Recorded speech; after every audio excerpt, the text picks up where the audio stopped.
Bayangkan jika malam ini adalah malam terakhir kita di dunia, lalu Allah memberi kesempatan untuk menengok kembali bagaimana manusia pertama beribadah kepadanya. Bagaimana seorang nabi yang belum memiliki kitab, belum memiliki umat, namun telah mengenal Tuhannya dengan penuh kepasrahan. Inilah kisah yang jarang diceritakan, namun menyimpan rahasia besar tentang hakikat ibadah yang sesungguhnya. Konten ini masih membawa mindset Islam dan dakwah seperti yang sering kamu dengar di channel ini. Hanya ada sedikit penyesuaian pada suara agar lebih nyaman didengarkan.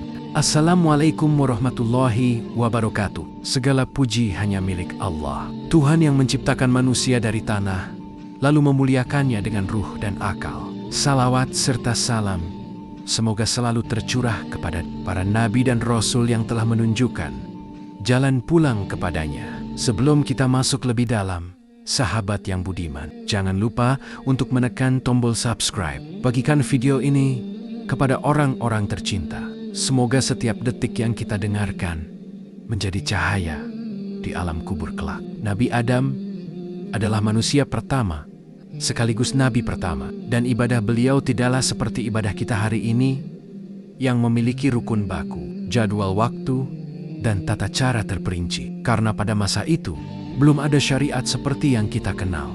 Namun justru disitulah letak kedalaman ibadah Nabi Adam. Sebab inti ibadah beliau adalah kesadaran penuh akan ketergantungan total kepada Allah. Setelah diturunkan ke bumi, Nabi Adam hidup dengan penyesalan yang suci, taubat yang panjang, dan zikir yang terus mengalir dari hati. Bukan sekadar dari lisan, beliau menangis, berdoa, dan memohon ampun dengan kalimat-kalimat yang lahir dari kerendahan jiwa. Karena setiap tarikan napasnya adalah pengakuan bahwa tanpa Allah, manusia tidak memiliki apa-apa. Ibadah Nabi Adam bukanlah ibadah yang ramai dengan gerakan, melainkan ibadah yang sunyi, penuh tafakur dan syarat makna. Beliau mengajarkan bahwa fondasi ibadah adalah taubat. Sebab manusia pertama pun memulai perjalanan hidupnya dengan kembali kepada Allah. Dan dari situlah Allah mengajarkan bahwa pintu rahmat-Nya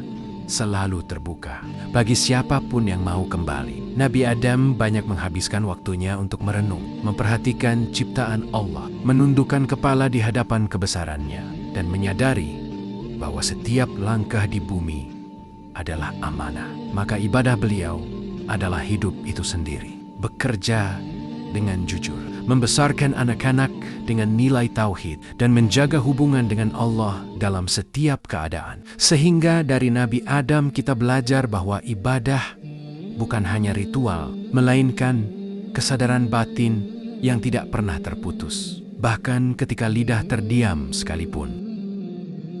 Berabad-abad setelah Nabi Adam menapaki bumi dengan taubat yang panjang, Allah menghadirkan seorang hamba, pilihan yang kelak menjadi poros tauhid bagi umat manusia, yaitu Nabi Ibrahim. Seorang nabi yang cara ibadahnya bukan hanya mengajarkan bagaimana menyembah Allah, tetapi bagaimana mempersembahkan seluruh hidup kepadanya tanpa syarat. Nabi Ibrahim tumbuh di tengah masyarakat yang menjadikan berhala sebagai Tuhan. Namun ibadah beliau justru dimulai dari keheningan berpikir, dari keberanian bertanya, dan dari kejujuran hati yang tidak mau menerima kebatilan meski diwariskan oleh ayah dan kaumnya sendiri. Ketika orang-orang di sekitarnya tunduk pada patung-patung buatan tangan manusia, Nabi Ibrahim justru mengarahkan pandangannya ke langit, memperhatikan bintang, bulan, dan matahari. Bukan untuk menyembahnya, tetapi untuk sampai pada kesimpulan yang agung bahwa semua yang terbit pasti akan tenggelam, dan yang tenggelam tidak layak menjadi Tuhan. Hingga akhirnya hatinya bersaksi bahwa hanya Allah yang maha kekal dan maha kuasa. Ibadah Nabi Ibrahim pada fase ini adalah ibadah akal dan hati, sebuah pencarian yang jujur, yang mengajarkan bahwa iman sejati tidak lahir dari ikut-ikutan, melainkan dari kesadaran yang tumbuh dari dalam jiwa. Ketika tauhid telah kokoh di hatinya, ibadah Nabi Ibrahim memasuki fase yang lebih berat, yaitu fase ujian. Karena Allah tidak hanya menguji keyakinan dengan kata-kata, tetapi dengan perintah yang menyentuh rasa takut, kehilangan, dan perpisahan. Perintah meninggalkan istri dan anaknya di lembah gersang bukanlah ujian biasa. Sebab di sanalah Nabi Ibrahim belajar bahwa ibadah sejati terkadang mengharuskan kita melepaskan sesuatu yang paling kita cintai, bukan karena Allah ingin menyiksa hambanya, melainkan karena Allah ingin membersihkan hati dari ketergantungan selain kepadanya. Dalam kesunyian padang pasir, Nabi Ibrahim berjalan menjauh dengan hati yang pasrah, bukan karena tidak mencintai keluarganya, tetapi karena cintanya kepada Allah lebih besar dari segalanya. Dan inilah bentuk ibadah yang jarang kita pahami, yaitu ibadah menyerahkan hasil sepenuhnya kepada Allah tanpa terus-menerus menuntut penjelasan. Doa-doa Nabi Ibrahim menjadi cermin keindahan ibadah, karena beliau tidak hanya memohon keselamatan, tetapi juga memohon agar hatinya dan keturunannya tetap berada di jalan tauhid, menunjukkan bahwa ibadah sejati selalu melibatkan harapan jangka panjang, bukan hanya untuk dunia, tetapi untuk akhirat. Bahkan ketika menghadapi perintah menyembelih putranya, Nabi Ibrahim tidak berteriak, tidak menawar, dan tidak menunda. Sebab dalam dirinya telah tumbuh keyakinan bahwa setiap perintah Allah pasti mengandung hikmah, meski tidak selalu bisa dipahami oleh akal manusia. Peristiwa ini mengajarkan bahwa ibadah bukan tentang seberapa besar pengorbanan yang kita lihat, melainkan seberapa dalam kepatuhan yang tersembunyi di dalam hati. Karena Allah melihat niat sebelum melihat perbuatan.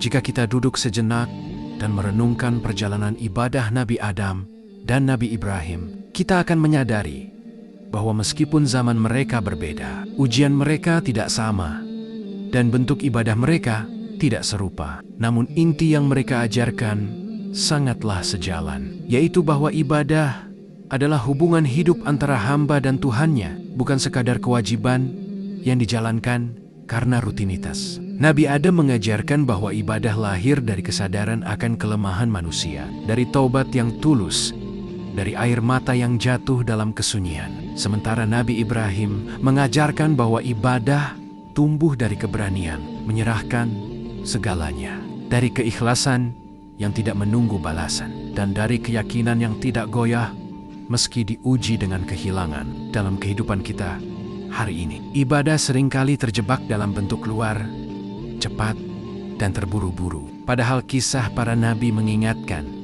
bahwa ibadah membutuhkan waktu, kehadiran hati, dan kejujuran batin. Sebab tanpa itu, ibadah hanya akan menjadi gerakan yang hampa makna. Ketika kita merasa jauh dari Allah, mungkin bukan karena Allah menjauh, tetapi karena hati kita terlalu penuh dengan dunia, terlalu sibuk dengan keinginan, hingga lupa untuk tunduk dengan rendah di hadapannya. Nabi Adam mengajarkan bahwa pintu kembali selalu terbuka selama kita mau mengakui kesalahan.